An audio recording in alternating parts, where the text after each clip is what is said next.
नमस्कार, स्वागत है आप सभी का। मैं हूं आपके साथ शांतनु त्रिपाठी और आइए 5 बजे की 5 बड़ी खबरों पर नजर डालते हैं। सुपर 5 में फटाफट दिखाते हैं आपको 5 बड़ी खबरें।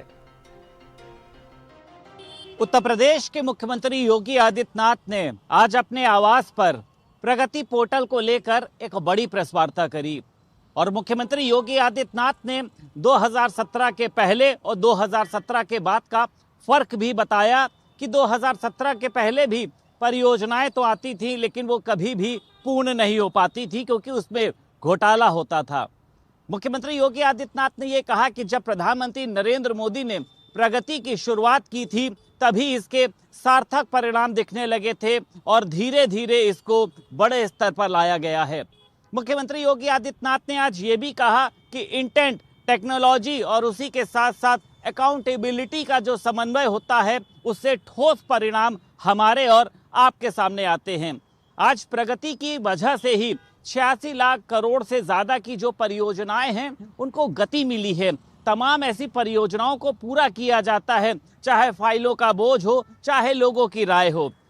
प्रगति पोर्टल लगातार लोगों के माध्यम से लोगों की राय को जानने का प्रयास करता है और समस्याओं को सिर्फ सुनता नहीं है बल्कि उनको दूर करने का भी काम करता है।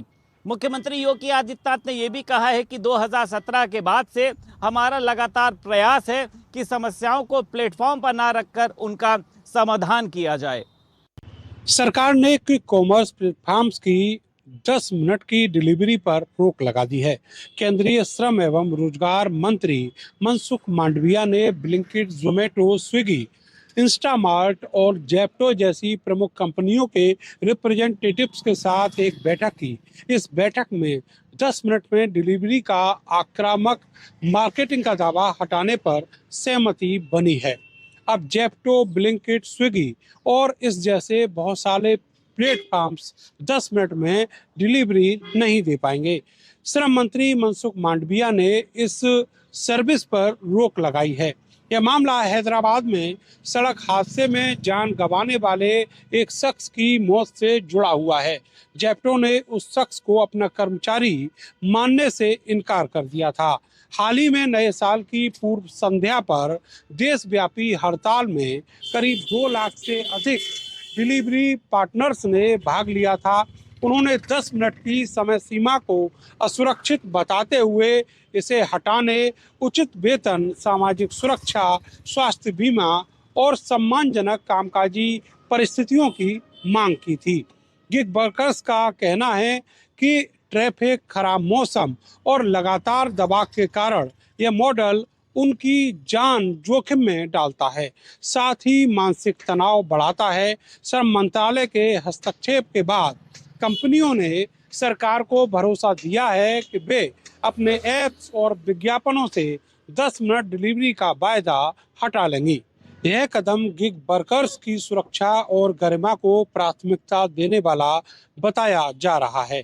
विशेषज्ञों का मानना है कि इससे डिलीवरी समय थोड़ा बढ़ सकता है लेकिन वर्कर्स का जीवन सुरक्षित होगा।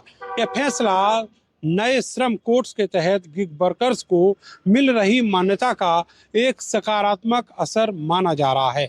सरकार और कंपनियां अब मिलकर बेहतर नीतियां बनाने पर काम करेंगी।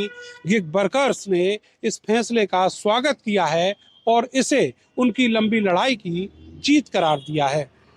2027 के चुनाव जैसे जैसे नज़दीक आ रहे हैं, सभी राजनीतिक दल अपनी ताकत दिखाने में जुट गए हैं। भारतीय जनता पार्टी के सहयोगी दल और निषाद पार्टी के राष्ट्रीय अध्यक्ष संजय निषाद ने भी आज ऐसा ही कुछ कर दिखाया।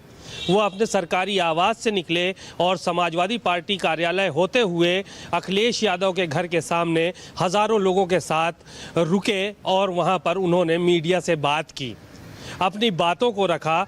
हालांकि ये माना जा रहा है कि अभी उत्तर प्रदेश में मंत्रिमंडल विस्तार होना है और संजय निषाद मंत्रिमंडल में अपना कद बढ़ाना चाहते हैं। इसके पीछे यही वजह मानी जा रही है क्योंकि संजय निषाद अपना पार्टी का 13वां संकल्प दिवस मना रहे हैं और ये संकल्प दिवस आशियाना में मनाया जा रहा है। कुल मिलाकर संजय निषाद के इस तरह की ताकत दिखाने से साफ जाहिर है कि वो भारतीय जनता पार्टी के ऊपर दबाव बना रहे हैं और आने वाले समय में वो कहीं ना कहीं भाजपा से इस बात का समझौता करेंगे कि उनकी ताकत और बढ़ाई जाए, नहीं तो वो दूसरा रास्ता भी अख्तियार कर सकते हैं।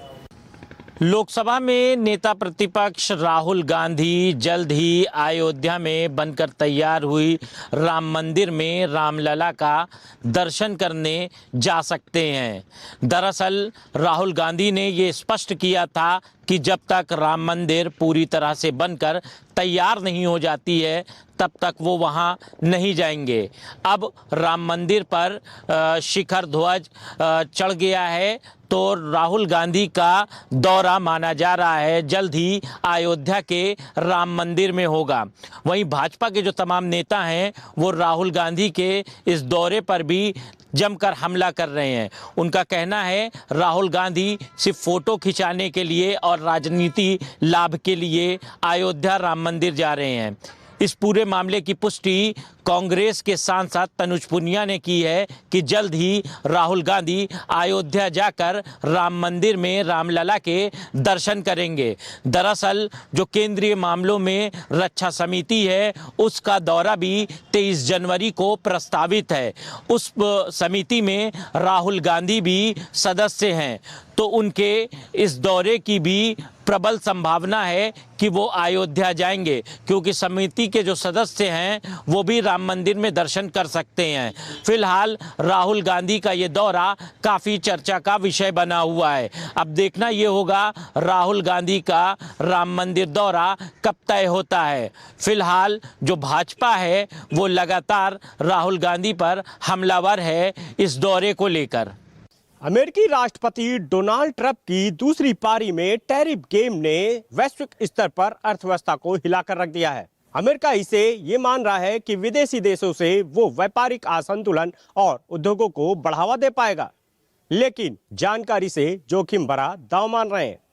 जानकारों का मानना है कि कहीं ना कहीं मुद्रास्फीति और वैश्विक स्तर पर इसमें गिरावट आएगी। चलिए आगे बढ़ते हैं और अगली खबर आपको बता देते हैं।